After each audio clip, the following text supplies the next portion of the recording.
He shoved me hard into the memorial wall, crushing the flower I brought for my uncle, a fallen Marine. All because I was a black teenager in a hoodie. Behind his badge was a sneer. Behind his shove was history. But what that cop didn't know was that the man watching from across the lawn, limping, silent, and wearing a Medal of Honor over his heart, had once bled beside my uncle in war. And 7 minutes later, that hero stepped forward, pointed his cane at injustice, and changed my life and this entire city forever. It started with a shove. A sharp, careless shove. The kind that makes a person stumble, not just in their body, but in their dignity. I wasn't looking for trouble that morning. I had my headphones and my hoodie up and a single white flower in hand. Mom had always said to bring something alive when visiting the dead. So that's what I did every year on this day, June 6th. The day we lost Uncle Curtis in Fallujah. The day my father stopped talking at dinner. The day our family changed. The memorial was quiet when I arrived. Most people don't come this early. I preferred it that way. Less eyes, less judgment. Less reminders that even while honoring sacrifice, some people still saw me as a threat. I remember crouching near the name etched in cold granite, Curtis W. Harris, USMC, Kiaya. My fingers traced each letter like it was Braille for the soul. I didn't hear the officer until his shadow fell across the sunlight. "You can't be here." I looked up, pulling one headphone out. "Sorry." I said, "This area's restricted. It's a public memorial, not for loitering." His hand gestured vaguely at me.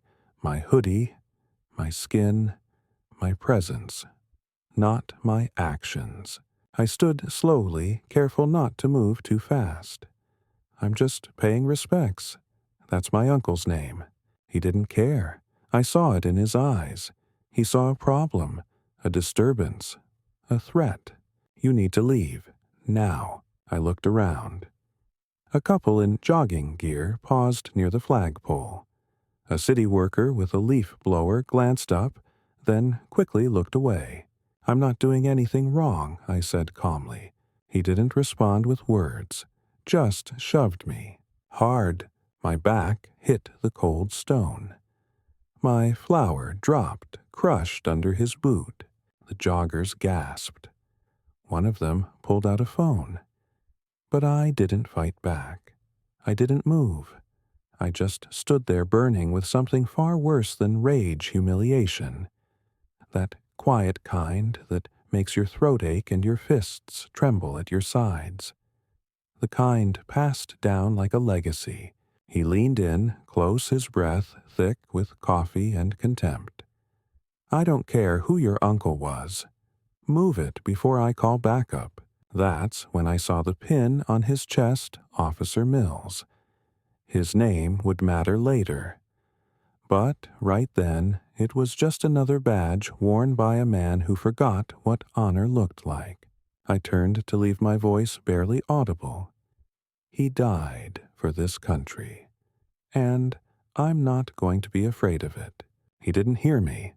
Or maybe he did and just didn't care. As I walked away, head down, hands trembling, something stirred behind me. "Hey!" The voice didn't belong to Mills. It was deeper, steadier. The kind of voice that could silence a room without needing to shout. I turned slowly along with everyone else.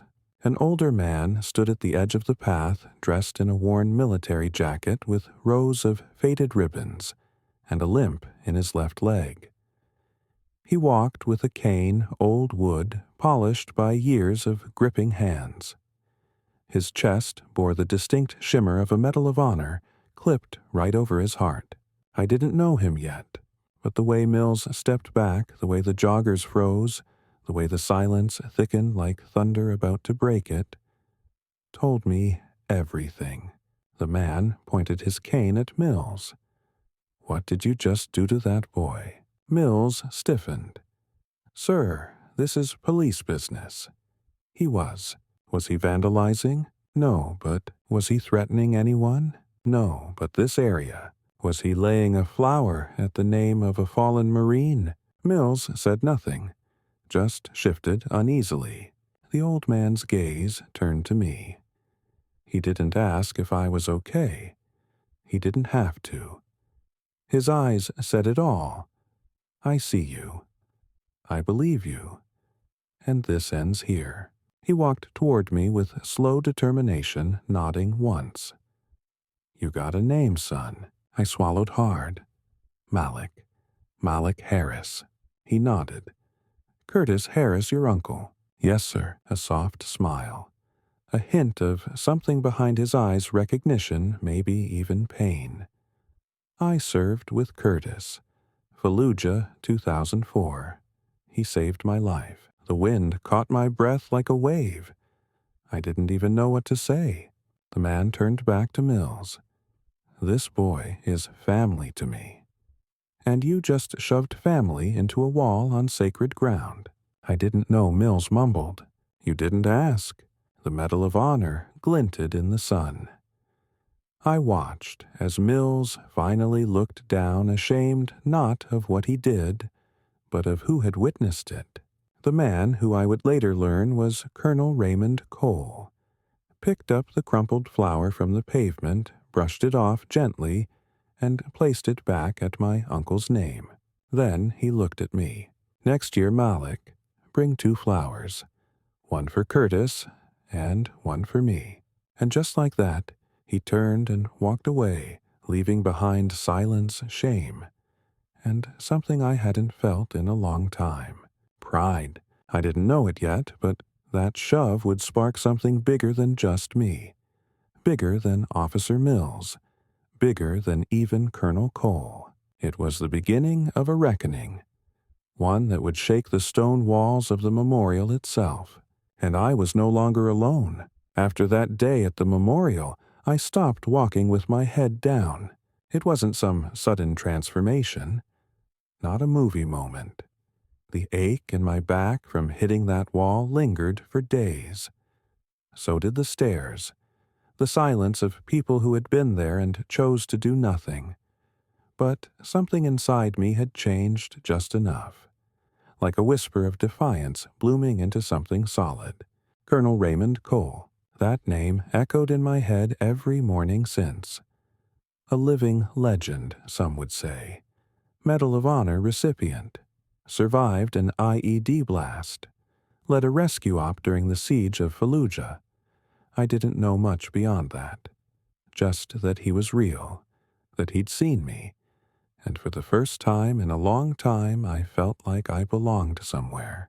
The video went viral the next day. Someone had captured it on their phone. The shove, the crushed flower, the confrontation. The internet gave it a title before I could process it. Medal of Honor. Hero confronts cop after teen is shoved at memorial. I didn't want to read the comments, but I did. A few were cruel. Most were kind. But none of them knew the truth about my uncle, about me, about what it means to carry someone else's name on your shoulders. That morning, my mom stood in the kitchen, coffee in hand, staring at the screen. Her lips pressed tight. Her eyes red. He saved Curtis once, she whispered as if to herself. And now he saved you. I didn't know what to say. So I sat down beside her. We watched the video play again, this time in silence. Later that week, a letter arrived. Handwritten. Elegant script on old parchment. It smelled faintly of tobacco and thyme. Malik, I hope you'll forgive me for stepping in the way I did. I wasn't trying to embarrass you. I just couldn't let that go. Curtis saved me on November 2nd, 2004. I've carried that day every moment since. When I saw you, I saw him. Same eyes, same fire, same silence before the storm. If you're ever willing, I'd like to meet again. There are stories that haven't been told yet. Stories I think you deserve to hear. R. Cole. That letter changed everything. I agreed to meet him the following Sunday. We met at a small diner on the edge of town, the kind of place where time seems to move slower. The waitress called him Sir without hesitation. He nodded politely and ordered black coffee, nothing else. He let me talk first. Or, rather, he let me not talk. I fidgeted, stirred sugar into my water. Finally, I asked the question burning inside me. What happened over there with Uncle Curtis? He stared into his cup like it held the war itself. Your uncle was the kind of man people followed without question. Not because of rank, because of heart. He had this thing he said whenever bullets started flying, "Nobody dies today unless I say so." And we believed him. Every damn time. His voice broke a little. He didn't apologize for it. That day we were ambushed. 6 of us. 1 Humvee flipped 2 down. I was pinned behind a wall leg shredded from shrapnel. Curtis crawled through open fire to drag me out. Took 3 rounds in his vest. Got me out, went back for another guy. He didn't make it out the second time. He looked at me then. Really looked. You've got his eyes. And you didn't flinch when that officer pushed you. That wasn't weakness, Malik. That was restraint. That was discipline. Don't ever confuse the two. I nodded, but my throat felt like sand. I can't live up to him. You're not supposed to. You're supposed to live because of him. We sat in silence after that. The kind that doesn't ask to be filled. Just shared. He reached into his coat and slid a worn patch across the table. Desert camo, faded stitching. It read, Harris. I kept this. 20 years. I think it belongs to you now. I didn't cry, not then, but something broke open in me. I took the patch and held it like it was more than cloth. Because it was. From that day forward, we met every Sunday. Sometimes at the diner, sometimes at the memorial, sometimes in silence, just walking. And people noticed. Some stared. Some whispered.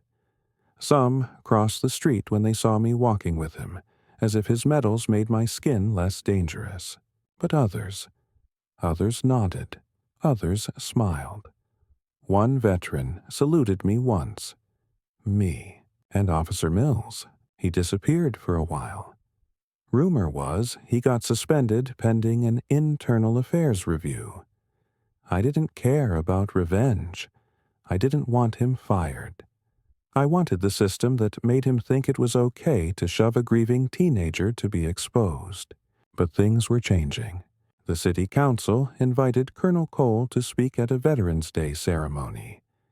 He refused unless I was given a seat beside him. They agreed. When the day came, I wore my uncle's patch over my heart. As Colonel Cole stepped up to the podium, he paused, looked at me, and then addressed the crowd. There are those who wear the uniform, and those who live the legacy. Then he turned to me. This young man is both. People applauded, but I didn't hear it. All I heard was my heartbeat and my uncle's voice in my mind. Nobody dies today unless I say so. Uncle Curtis didn't die in vain. He lived through me, and I was just getting started. They tried to make me a symbol, not the city, not the veterans, the ones who never liked the idea of someone like me standing beside a war hero. The ones who thought the memorial site was sacred only when it was silent, untouched, colorless. 2 weeks after Veterans Day, someone defaced the monument. Spray paint, black and dripping, ran over 6 names. One of them was my uncle's. One of them was Colonel Cole's best friend. The words weren't creative, just cruel. Not a place for thugs. They spelled it in capital letters. Left the paint cans at the base like trophies. News broke fast. Interviews, outrage, political tweets, empty promises. But no arrests. No camera footage, and no one called me. Not the mayor, not the school, not the police. I found out from a text. It was Cole who called me first. His voice wasn't angry, it was tired. Tired in a way that no battlefield could cause. Only home soil could do that. "Meet me there," he said. "Bring gloves." I didn't ask questions. When I arrived at the memorial, the press was already cordoned off. The wall had been covered with a tarp, but everyone knew. They whispered, pointed, some filmed. One reporter asked if I felt responsible for existing, for kneeling at my uncle's name. Cole ignored them all. He handed me a bucket. "We clean this, not because we should have to, but because they want us to break. And we don't." He didn't let the city do it. Didn't wait for a government-issued crew. We scrubbed in silence while the crowd grew. A mother placed a flag near us. A child asked if the paint would come off. I looked him in the eye. It always does. It took hours. The stain ran deep into the stone grooves. But we got most of it off. Hands raw. Knees aching. Hearts held together by grit. That night something broke loose online. Someone leaked the footage. A private security camera from across the street caught two men in masks, late teens or early 20s, defacing the memorial. But what shocked the city wasn't just what they did. It was who they were. The son of a retired police chief, and the nephew of a sitting judge. Suddenly, the silence from City Hall made sense. Colonel Cole didn't wait. He called a press conference himself on the memorial steps. He stood with his cane medals shining in the sun and invited me to stand beside him. I didn't want to. Not at first. I hated cameras, the way they stared without blinking. But Cole looked me in the eye. If they don't hear from you, they'll speak over you. So I did. I spoke. I told them how the names on the wall weren't decorations. They were the last breaths of fathers, sons, sisters, brothers. I told them how my uncle died, pulling strangers out of a fire, and how some people still looked at me and saw only trouble. Then Cole spoke. If they had defaced a statue of a general, we'd call it treason. If they had done it to a church, we'd call it a hate crime. But because it happened here, because Malik was here, they'll call it a youthful mistake. I'm here to say no more. The silence that followed was thunderous. But what came next? Uncomfortable noise. The police chief offered his resignation. The judge recused herself from related cases. Still, there was no arrest, just ongoing investigations. Cole didn't let it slide. He filed a federal complaint, signed it himself, brought it to the Department of Veterans Affairs, to the media, to any ear that still believed justice had a voice. And behind the scenes, I began to change. I started showing up to community boards, not as a token, not as a victim, but as someone who had seen injustice in broad daylight and refused to blink. One day, Maya, my friend from school, and one of the few who stuck by me during the whole storm, asked me something that stopped me cold. "Malik, are you becoming him?" "Who?" "Your uncle." I didn't know how to answer. I wasn't a Marine. I hadn't served. I couldn't lift a weapon and march into the unknown. But I'd stood my ground. I'd refused to bow. I'd spoken out when every part of me wanted to disappear. Was that enough? The question haunted me. But something unexpected happened the next week. A teacher pulled me aside. Mr. Chen. History teacher. Kind eyes. He told me he'd nominated me for a civic youth leadership program. Said they were looking for someone with spine. I laughed. Me? Yes, you. They don't want polish, they want fire. And, kid, you've got that, I told Cole. He grinned, then handed me a small silver key. You're gonna need this. I stared at it. What is it? Locker 114, VFW Hall. You'll know when. And that was all he said. He never treated me like a charity case, never like a project. Just a torchbearer in a line of men who never got to finish their watch.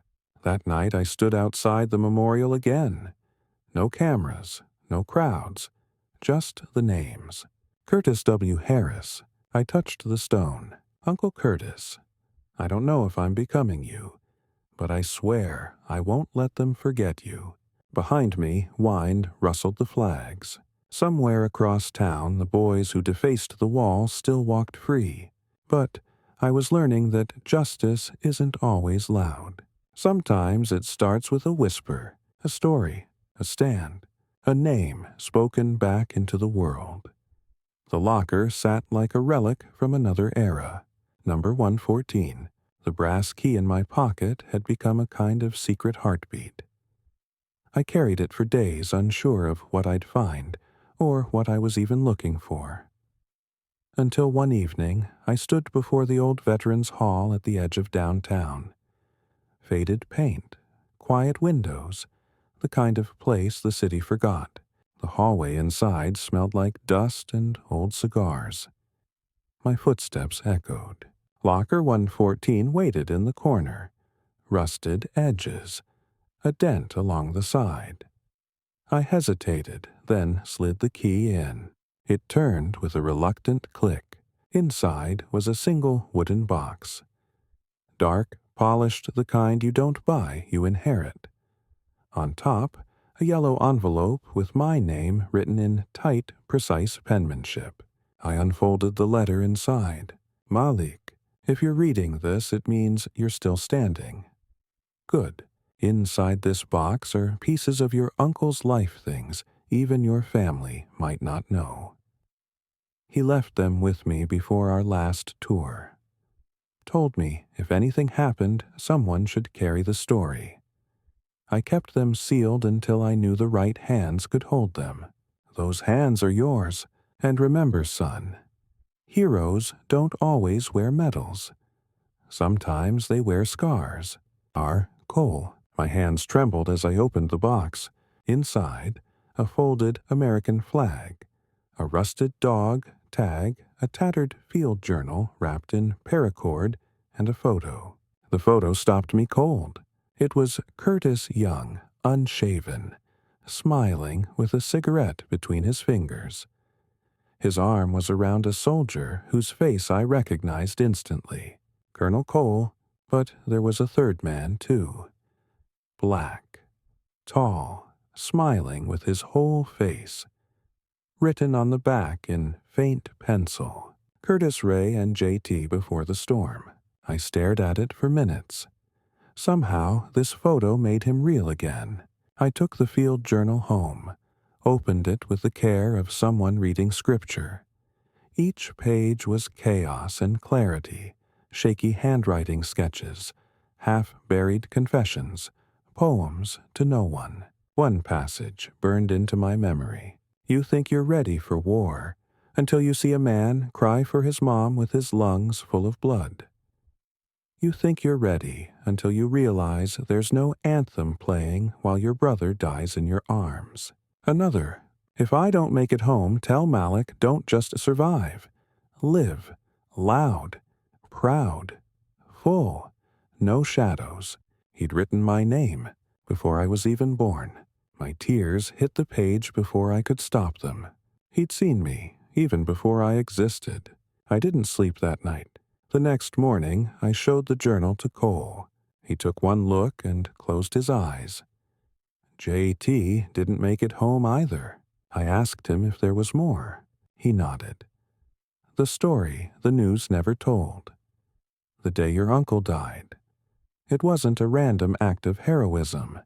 He disobeyed a direct order to pull civilians out of a collapsed building. They told him to wait. He didn't. He looked me in the eyes, voice tight. The higher-ups tried to spin it as an accident, said he was unaccounted for. I fought them. Lost. His medals came late. No ceremony, no parade, just a box in the mail. I felt my stomach twist. Why? Because the civilians weren't American. That's the truth. And some brass didn't want that kind of heroism muddying the narrative. I didn't know what burned more anger or grief. Cole leaned in. You ready to change that? I nodded. He handed me a folder. This is the appeal I filed back then. Rejected. But things are different now. You've got the voice. You've got the story. And if we do this right, you might just rewrite history. The folder contained everything: witness statements, service records, timelines. All it needed was a new spark. That night I started filming. Not a viral video. Not a TikTok or soundbite. A story. Me on camera reading my uncle's journal.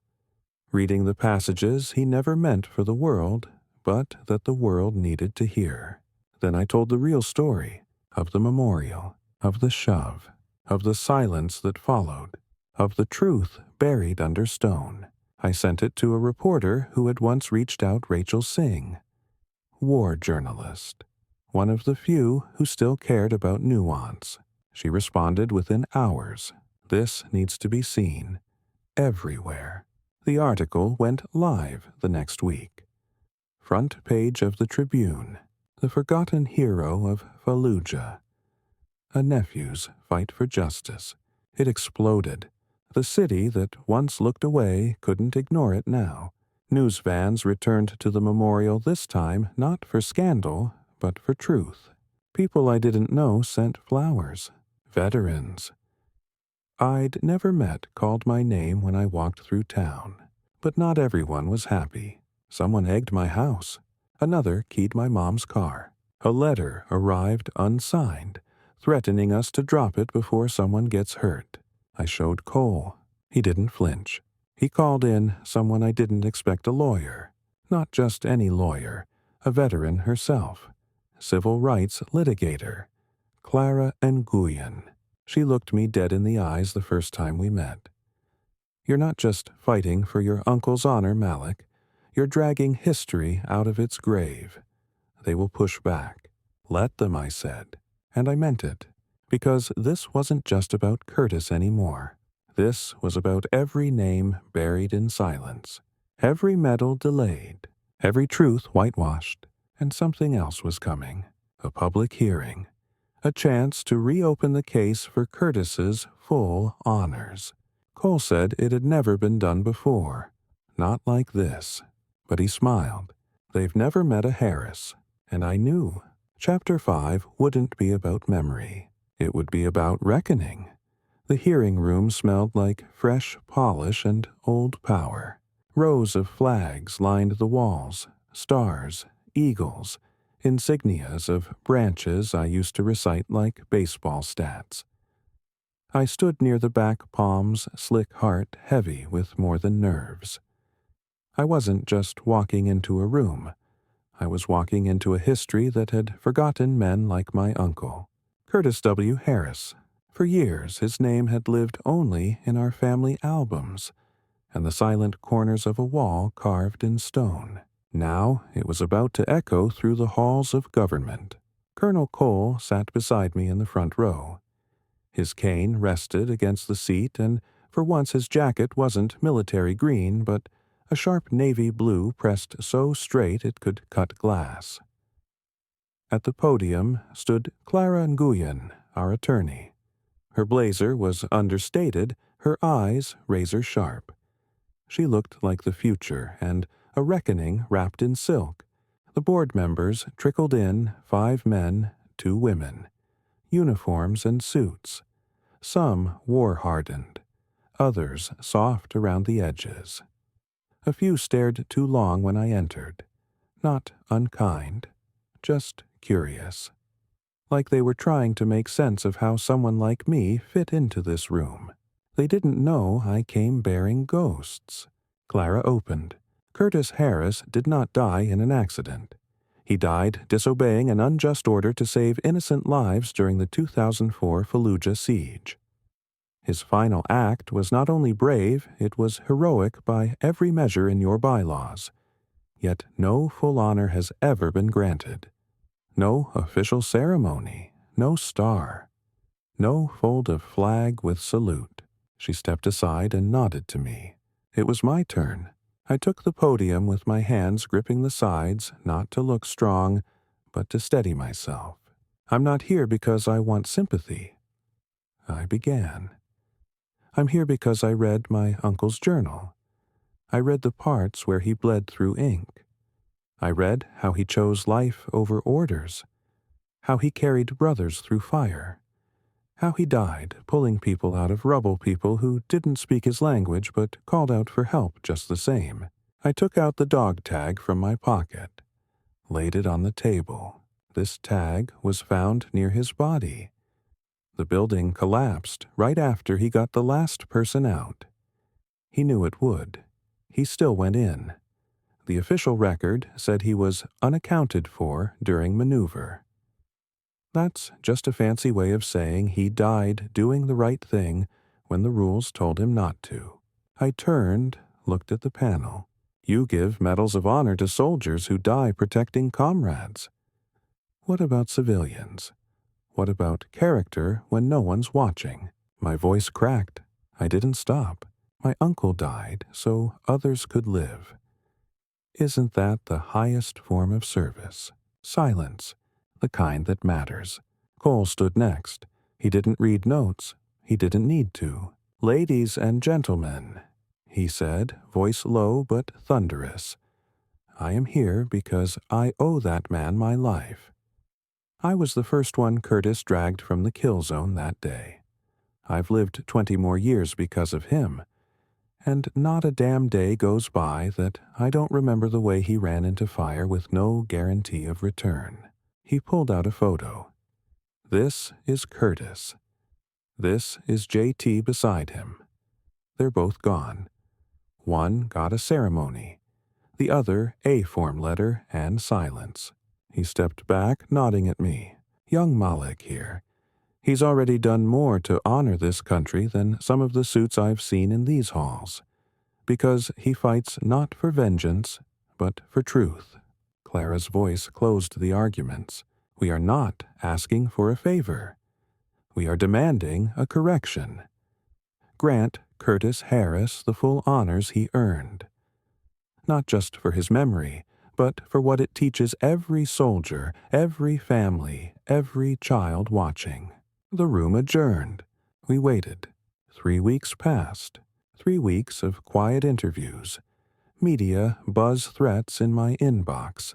Thank you letters from families across the country. 3 weeks of watching Cole grow quieter. I knew what he wasn't saying. He was sick. He'd never admitted it, but his hands trembled more. He moved slower, and sometimes he'd pause mid-sentence like a film reel glitching, but he always looked proud. And then the letter came. Honorable Curtis W. Harris will receive posthumous full military honors and a presidential citation. Ceremony scheduled November 11th. Veterans Day. We didn't scream. We didn't jump. We just sat.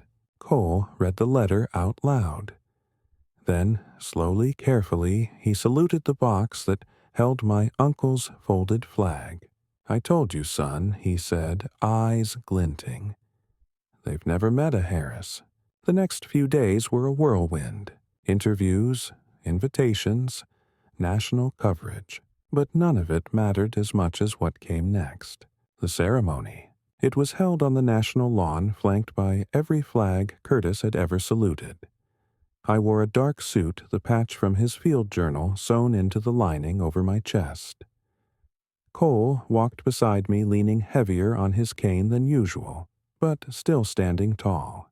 The announcer's voice boomed.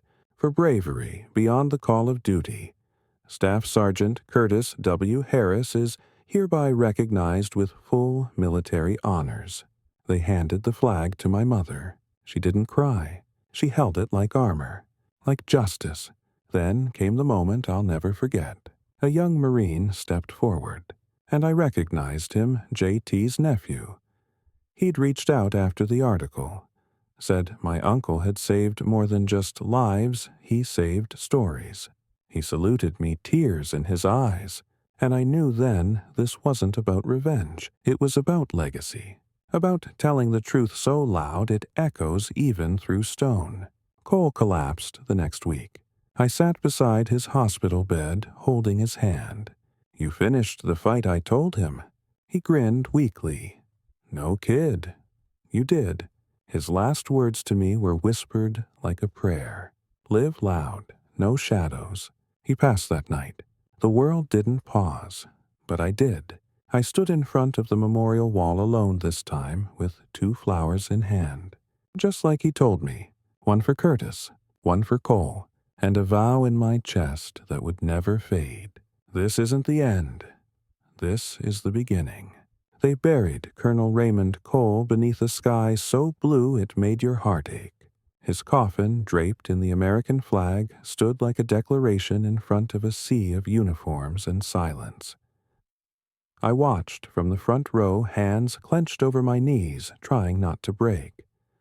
The man who'd stood beside me when no one else would, when the world still saw me as the boy who got shoved, was now being lowered into the ground. Next to him, a headstone had already been carved. Cole, Raymond Cole, honor above all. They'd given him a 21-gun salute, but he didn't need it. His salute had been in every step he took with that limp, in every word he spoke that cut through silence like thunder. After the final shot cracked and the bugle sounded, I stood and walked to the casket.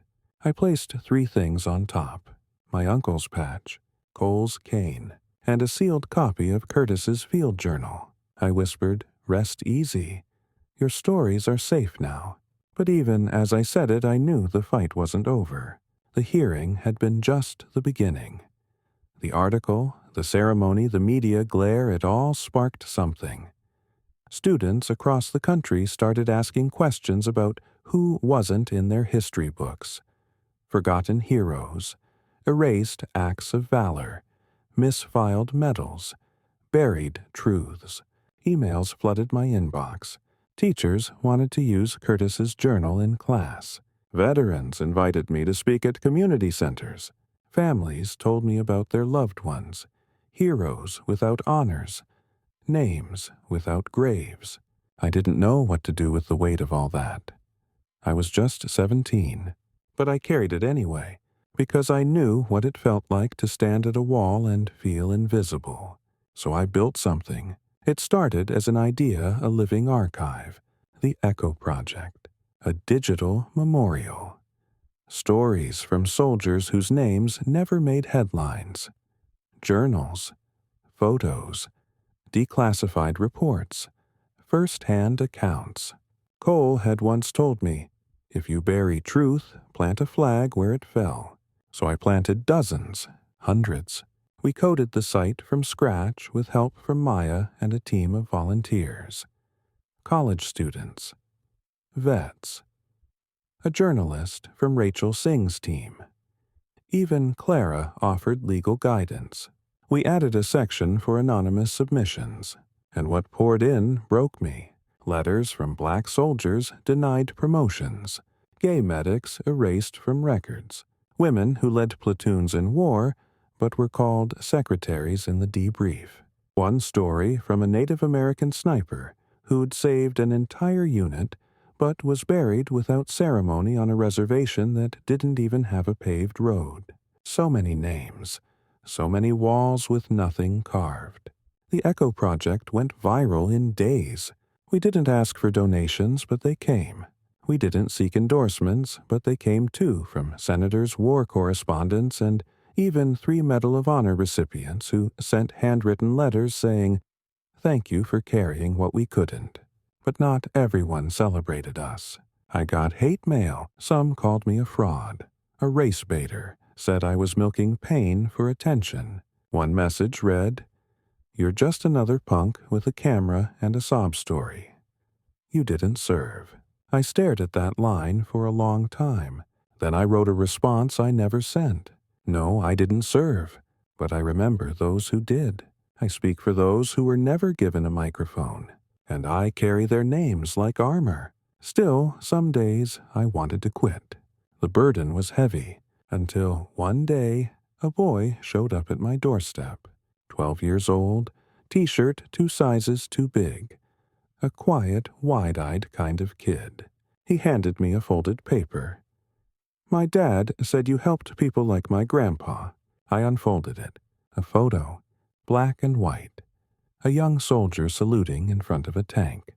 "I don't know anything about him," the boy whispered, "just that he was brave.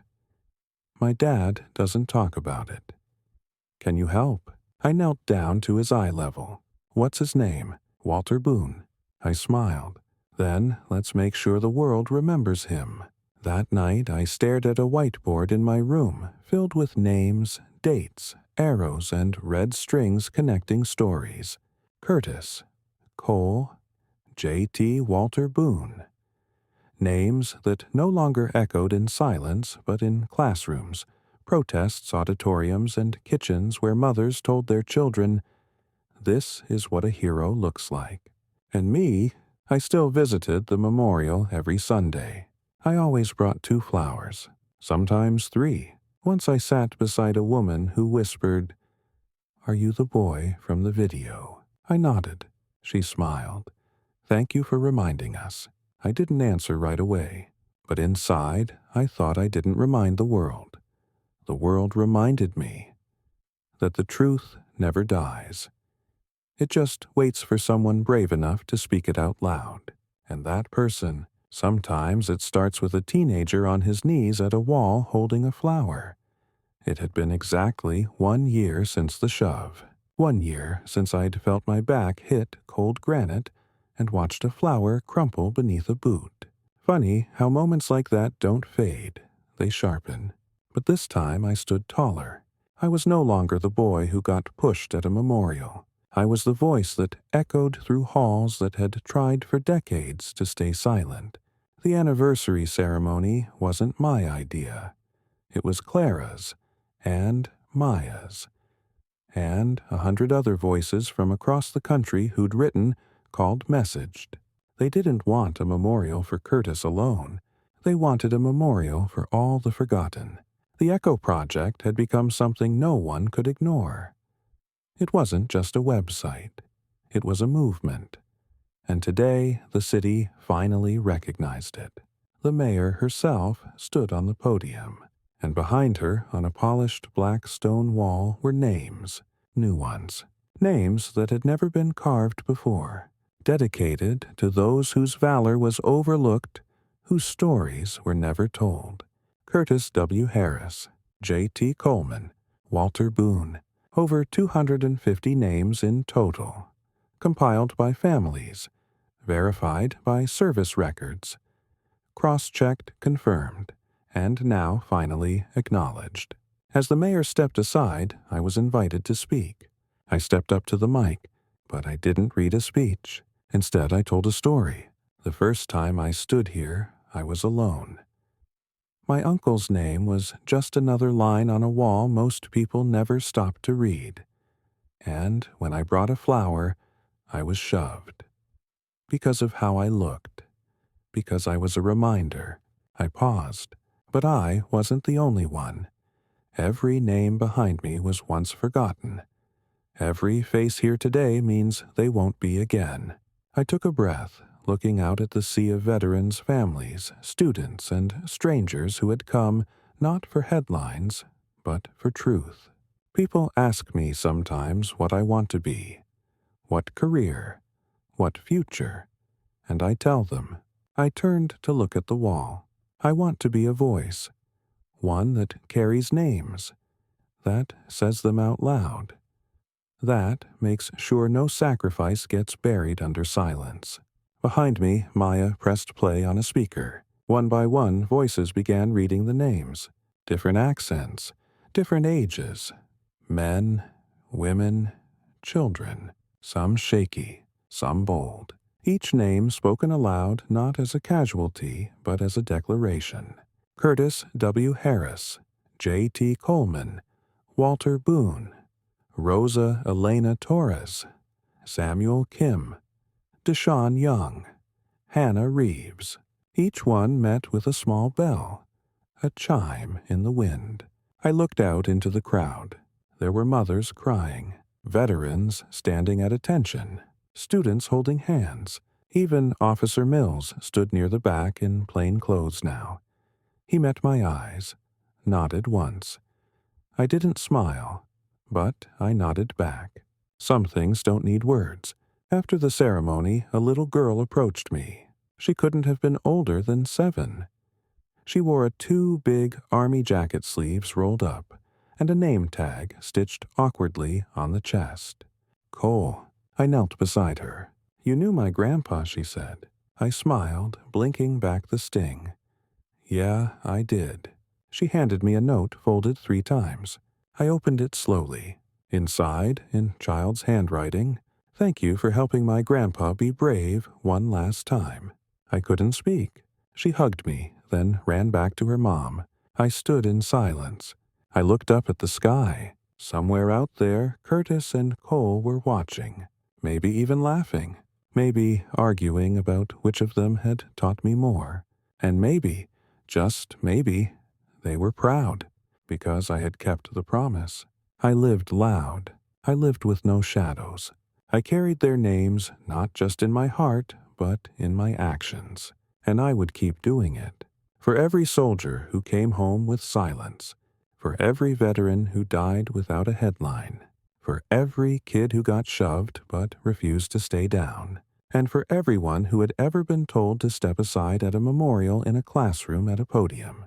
We were no longer stepping aside. We were stepping forward. This story wasn't just about a shove at a memorial. It was about how silence can bury the truth deeper than any grave, and how courage even from a teenager with a flower and a name can dig it back up. It was about a man who wore a Medal of Honor, not for the cameras, but for the ones no one remembered. And it was about a boy who learned that justice isn't given, it's fought for name by name, truth by truth. The meaning of life. It's not medals. It's not monuments. It's the legacy we carry when the world forgets, and the choice we make to speak, to stand, and to never let the past die in silence. If this story moved you, if it made you think, feel, or remember someone you love, hit that subscribe button to support more real, raw, and powerful stories like this one. Leave a comment below. Tell us who is someone whose name the world should never forget. Share this video with someone who needs to hear it. Turn on notifications so you never miss a voice that matters. Because the moment we stop speaking their names is the moment we start losing ourselves.